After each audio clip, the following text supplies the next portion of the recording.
Frin, okay ka lang ba? Nag-aalala niyang tanong, kapag Kwan ay itinaas niya ang isang kamay para hawakan ang noo nito. Nilalagnat ka, nag-aalalang sabi niya. Automatiko siyang nataranta dahil sa panginginig ng katawan nito. Biglang pumasok sa kanyang isipan na posibleng dahil iyon sa tubig na tumalsik sa katawan nito at pamamaga ng paa nito kaya ito nilanat. Para maibsan ang panlalamig nito, inilapit niya ang lampara sa katawan nito at basta nalang niyakap ito ng mahigpit. Maya-maya pa, pakiworry niya ay hindi ata sapat iyon, kaya kahit nilalamig din siya ay hindi na siya nagdalawang isip, nahaba rin ang suot na damit, sa kanya ibinalot ang sariling damit sa nanginginig din nitong katawan, saka ito mahigpit na niyakap ulit, napagmasdan naman niya ang mukha at mga mata nitong nakapikit, maging ang panunuyo ng mga labi nito dahil sa panlalamig ng buo nitong katawan.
Inalalayan ni Becky si Frin, na kahit nahihirapan at kahit medyo sumasakit na ang mga paa ay pilit niyang hindi iniinda ang mga iyon.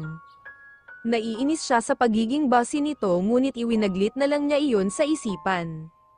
Sa isip niya, kailangan nito ang tulong niya, kaya kahit naiinis at nahihirapan ay isinantabi na lamang niya ang lahat ng mga iyon. Bumalik naman sila sa daan kung saan ito nahulog sa pagbabaka sakaling nandon sila Sofia. Sofia, Trixie, paulit-ulit na sigaw niya habang nakatingala roon.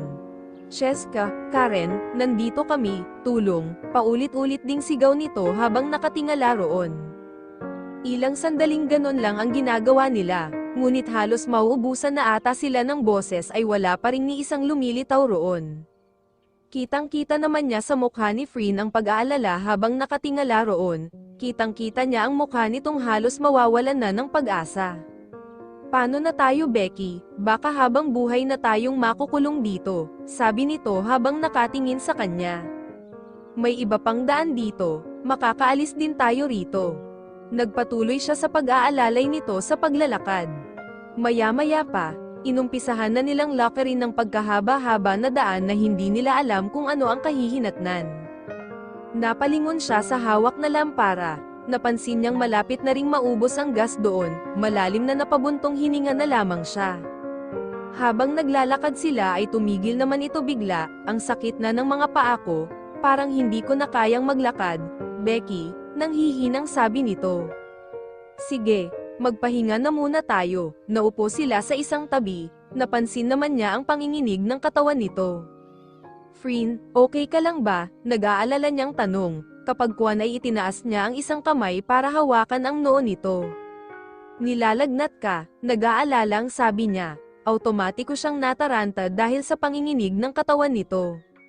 Biglang pumasok sa kanyang isipan na posibleng dahil iyon sa tubig na tumalsik sa katawan nito at pamamaga ng paa nito kaya ito nilanat. Para maibsan ang panlalamig nito, inilapit niya ang lampara sa katawan nito at basta nalang niyakap ito ng mahigpit.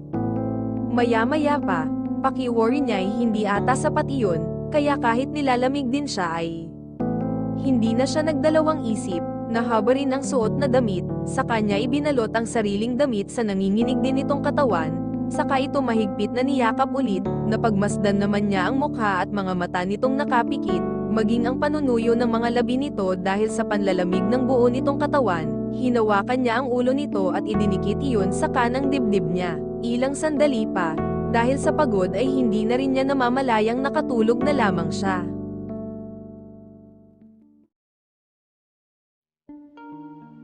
Nakangiting pinagmamasdan ni Trixie ang painting na binigay ni Sofia sa kanya. Freen, tingnan mo to, nakangiti niyang sabi habang nananatili ang mga mata sa hawak na larawan. Kinalabit naman niya ito, medyo madilim kasi roon at tanging ang lampara lang nilang dala ang nagsisilbing liwanag sa silid na iyon. Trixie, ano ba, kanina ka pa ha, nakukulitang sabi ni Cheska, ikaw pala yan, gulat na bulalas naman niya, matapos maaninag ang mukha nito. Nang itaas niya sa gawin nito ang lampara ay inililibot naman niya ang mga mata sa loob ng silid na iyon. Maya-maya pa, nang hindi niya makita si Freen ay nabalik ulit ang mga tingin niya rito. Nasan si Freen? Aba, malay ko, sagot naman nito na itinaas din ang hawak na lampara para subukang hanapin din ito roon. Lumapit si Trixie kina Sofia. Girls, nakita niyo ba si Freen? Nag-aalalang tanong niya. Ilang sandali pa, hinihingal na lumapit din si Karen sa kanila. Sofia, nawawala si Becky. Habol-habol ang hiningang saad nito. Ano, halos sabay-sabay na sambit naman nilang lahat.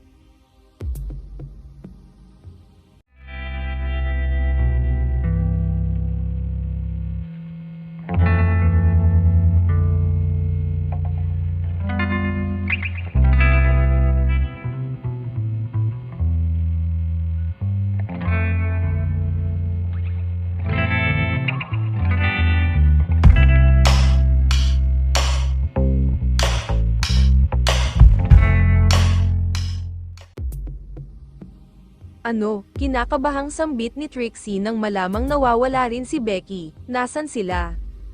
Napatawa bigla si Cheska. Ay, baka naman gusto lang magsarili nung dalawa. Alam mo na, itinaas baba nito ang mga kilay nang sabihin iyon. Pwede ba Cheska ilugar mo yang joke mo? Inis niyang sabi rito. Napatikom na lamang ito ng bibig nang makitang nainis siya sa sinabi nito. Huwag kang mag-alala Trix, baka nandyan lang sila sa tabi-tabi. Hanapin na lang natin, sabi ni Sofia na pilit pinapakalma ang sarili. Simulan natin dito maghanap. Mabuti pa nga, sabay-sabay namang sambit ng dalawa pa nilang kasama. 6 silang lahat na naghanap at inisa-isang sinuyod ang bawat sulok ng silid na iyon, habang hawak ang lampara ay hindi naman maalis ang labis na pag-aalala niya sa mga ito. Ilang sandali pa, mabibilis na nagtatatakbo si Karen papunta sa kanya. Trix, halika, may ipapakita ako sa'yo, malakas na sabi nito habang habol-habol ang hininga. Kinakabahang sumunod naman siya rito. Ilang sandali pa, huminto sila sa isang underground. Malakas yung kutob ko na nahulog sila Freen dito. Kinakabahang sabi nito sa kanya. Maya-maya pa'y nagsidatingan naman sina Cheska at Sofia kasama ang iba pang mga kasama. Diyos ko, napahawak na lamang sa ulo si Sofia. Baka nahulog sila Freen dyan, kailangan kong sabihin to kina Papa. Kinakabahang sabi nito.